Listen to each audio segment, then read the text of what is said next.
नमस्कार, मैं रुचि प्रताप। सबसे पहले मैं इस महाग्रंथ महाभारत को नमन करती हूँ, जो मुनि वेद व्यास जी द्वारा रचित तथा भगवान गणेश जी द्वारा लिखित महाकाव्य है। इस महाग्रंथ का संस्कृत से हिंदी में अनुवाद गीता प्रेस के शास्त्री महोदय श्री राम नारायण दत्त जी ने किया है। छठा अध्याय। महर्षि च्यवन का जन्म, उनके तेज से पुलोमा राक्षस का भस्म होना तथा भृगु का अग्निदेव को शाप देना। उग्र श्रवाजी कहते हैं, ब्राह्मण अग्नि का यह वचन सुनकर उस राक्षस ने वराह का रूप धारण करके मन और वायु के समान वेग से उसका अपहरण कर लिया। भृगुवंश शिरोमणि उस समय वह गर्भ जो अपनी माता की कुक्षी में निवास कर रहा था, अत्यंत रोष के कारण योग बल से माता के उदर से च्युत होकर बाहर निकल आया। च्युत होने के कारण ही उसका नाम च्यवन हुआ। माता के उदर से च्युत होकर गिरे हुए उस सूर्य के समान तेजस्वी गर्भ को देखते ही वह राक्षस पुलोमा को छोड़ गिर पड़ा और तत्काल जलकर भस्म हो गया। सुंदर कटी प्रदेश वाली पुलोमा दुख से मूर्छित हो गई और किसी तरह संभल कर भृगुकुल को आनंदित करने वाले अपने पुत्र भार्गव च्यवन को गोद में लेकर ब्रह्मा जी के पास चली गई। संपूर्ण लोकों के पितामह ब्रह्मा जी ने स्वयं भृगु की उस पतिव्रता पत्नी को रोते और नेत्रों से आंसू बहाते हुए देखा।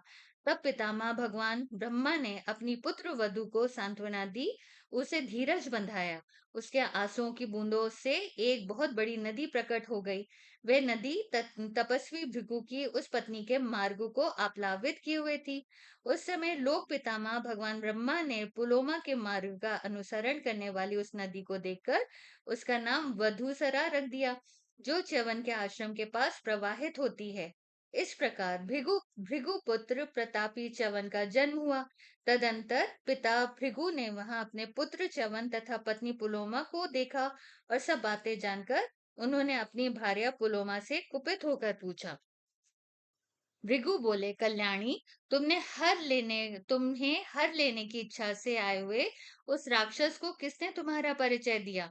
मनोहर मुस्कान वाली मेरी पत्नी, तुम पुलोमा को वह राक्षस नहीं जानता था। प्रिय, ठीक ठीक बताओ, आज मैं कुपित होकर अपने उस अपराधी को शाप देना चाहता हूँ।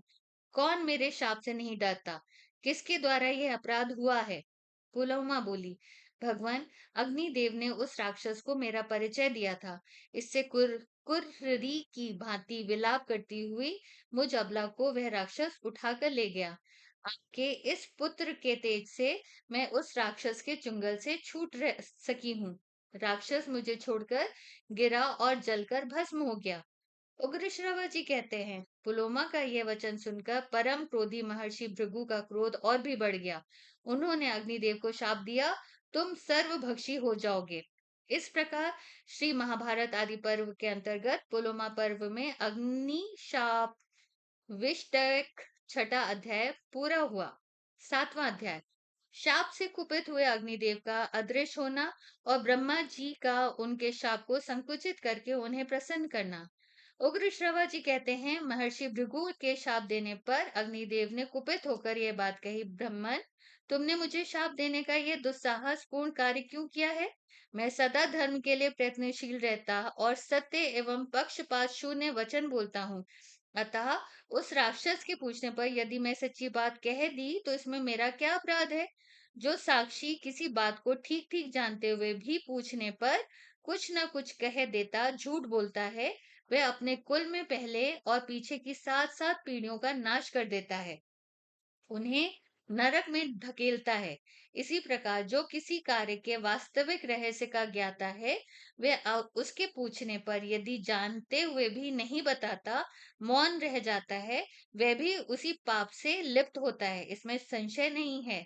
मैं भी तुम्हें शाप देने की शक्ति रखता हूँ तो भी नहीं देता हूँ, क्योंकि ब्राह्मण, मेरा मान्य है, ब्राह्मण, यद्यपि तुम सब कुछ जानते हो, तथापि मैं तुम्हें जो बता रहा हूं उसे ध्यान से सुनो। मैं योग सिद्धि के बल से अपने आप को अनेक रूप में प्रकट करके गाय पत्य और दक्षिणाग्नि आदि मूर्तियों में नित्य किए जाने वाले अग्निहोत्र में, अनेक व्यक्तियों द्वारा संचालित सत्रों में, गर्भाधान आदि क्रियाओं में तथा ज्योष्ठीय ज्योतिष टोम आदि मखों यज्ञों में सदा निवास करता हूँ। मुझ में वेदोक्त विधि से जिस भविष्य की आहुति दी जाती है, उसके द्वारा निश्चय ही देवता तथा पितृगण तृप्त होते हैं। जल ही देवता है तथा जल ही पितृगण है। दर्श और पौर्ण मास याग पितरों तथा देवताओं के लिए किए जाते हैं। अतः देवता पितर हैं और पितर ही देवता हैं। विभिन्न पर्वों पर ये दोनों एक दूसरे एक रूप में ही पूजे जाते हैं और पृथक पृथक भी हैं। मुझ में जो आहुति दी जाती है उसे देवता और पितर दोनों ही भक्षण करते हैं, इसलिए मैं देवताओं और पितरों का मुख माना जाता हूँ। अमावस्या को पितरों के लिए और पूर्णिमा को देवताओं के लिए मेरे मुख से आहुति दी जाती है, और इस आहुति के रूप में प्राप्त हुआ भविष्य का वे देवता और पितर उपभोग करते हैं। सर्वभक्षी होने पर मैं इन सब का मुंह कैसे हो सकता हूँ? उग्र श्रवाजी कहते हैं, महर्षि, तदंतर अग्निदेव ने कुछ सोच विचार कर द्विजों के अग्निहोत्र, यज्ञ, सत्र तथा संस्कार संबंधी क्रियाओं में अपने आप को समेट लिया। फिर तो अग्नि के बिना समस्त प्रजा ओमकार, वष्टकार, स्वधा और स्वाहा आदि से वंचित हो अत्यंत दुखी हो गए। तब महर्षिगण अत्यंत उद्विग्न हो देवताओं के पास जाकर बोले, पाप रहित देवगण, अग्नि के अदृश्य हो जाने से अग्निहोत्र आदि संपूर्ण क्रियाओं का लोप हो गया है। इसमें तीनों लोगों के प्राणी किंकर्तव्य मूढ़ हो गए हैं। अतः इस विषय में जो आवश्यक कर्तव्य हो उसे आप लोग करें। इसमें अधिक विलंब नहीं होना चाहिए। तत्पश्चात ऋषि और देवता ब्रह्मा जी के पास गए और अग्नि को जो शाप मिला था एवं अग्नि से संपूर्ण क्रियाओं से जो अपने आप को समेट कर अदृश्य कर लिया था, वे सब समाचार निवेदन करते हुए बोले, महाभाग, किसी कारणवश महर्षि भृगु ने अग्निदेव को सर्वभक्षी होने का शाप दे दिया है, किंतु वे संपूर्ण देवताओं के मुख, यज्ञ भाग के अग्रभोक्ता तथा संपूर्ण लोकों में दी हुई आहुतियों का उपभोग करने वाले होकर भी सर्वभक्षी कैसे हो सकेंगे? देवताओं तथा ऋषियों की बात सुनकर विश्व विधाता ब्रह्मा जी ने प्राणियों को उत्पन्न करने वाले अविनाशी अग्नि को बुलाकर मधुर वाणी से कहा, हुताशन, यहाँ समस्त लोगों के सृष्टा और संहार तुम ही हो। तुम ही तीनों लोगों को धारण करने वाले हो। संपूर्ण क्रियाओं के प्रवर्तक भी तुम ही हो। अतः लोकेश्वर, तुम ऐसा करो जिससे अग्निहोत्र आदि क्रियाओं का लोप ना हो। तुम सबके स्वामी हो, फिर इस प्रकार मूढ़ मोहग्रस्त कैसे हो गए? तुम संसार में सदा पवित्र हो। समस्त प्राणियों की गति भी तुम ही हो। तुम सारे शरीर से सर्वभक्षी नहीं होगे। तुम सारे शरीर से सर्वभक्षी नहीं होगे। अग्निदेव, तुम्हारे अपना अपान देश में जो ज्वालाएं होंगी, वे ही सब कुछ भक्षण करेंगी। इसके सिवा जो तुम्हारी क्रव्याद मूर्ति है, कच्चा मांस या मुर्दा जलाने वाली जो चिता की आग है, वही सब कुछ भक्षण करेगी। जैसे सूर्य की किरणों में स्पर्श होने पर सब वस्तुएं शुद्ध मानी जाती हैं, उसी प्रकार तुम्हारी ज्वाला में दग्ध होकर सब कुछ शुद्ध हो जाएगा।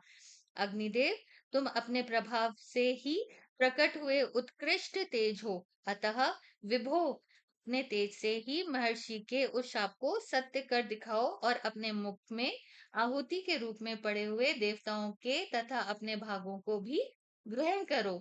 उग्र श्रवाजी कहते हैं, यह सुनकर अग्निदेव पितामह ब्रह्मा जी से कहा, एमवस्तु, ऐसे ही हो। यूं कह के वे भगवान ब्रह्मा जी के आदेश का पालन करने के लिए चल दिए। इसके बाद देवर्षि गण अत्यंत प्रसन्न हो जैसे आए थे वैसे ही चले गए। फिर ऋषि महर्षि भी अग्निहोत्र आदि संपूर्ण कर्मों का पूर्ववत पालन करने लगे। देवता लोग स्वर्ग लोक में आनंदित हो गए और इस लोक के समस्त प्राणी भी बड़े प्रसन्न हुए। साथ ही शाप जनित पाप कट जाने से अग्निदेव को भी बड़ी प्रसन्नता हुई। इस प्रकार पूर्व काल में भगवान अग्निदेव को महर्षि भृगु ने शाप प्राप्त हुआ था। यही अग्निशाप संबंधी प्राचीन इतिहास है। पुलोमा राक्षस के विनाश और च्यवन मुनि के जन्म का वृत्तांत भी यही है। इस प्रकार श्री महाभारत आदि पर्व के अंतर्गत पौलोम पर्व में अग्निशाप मोचन संबंधी 7वां अध्याय पूर्ण हुआ। नमस्कार।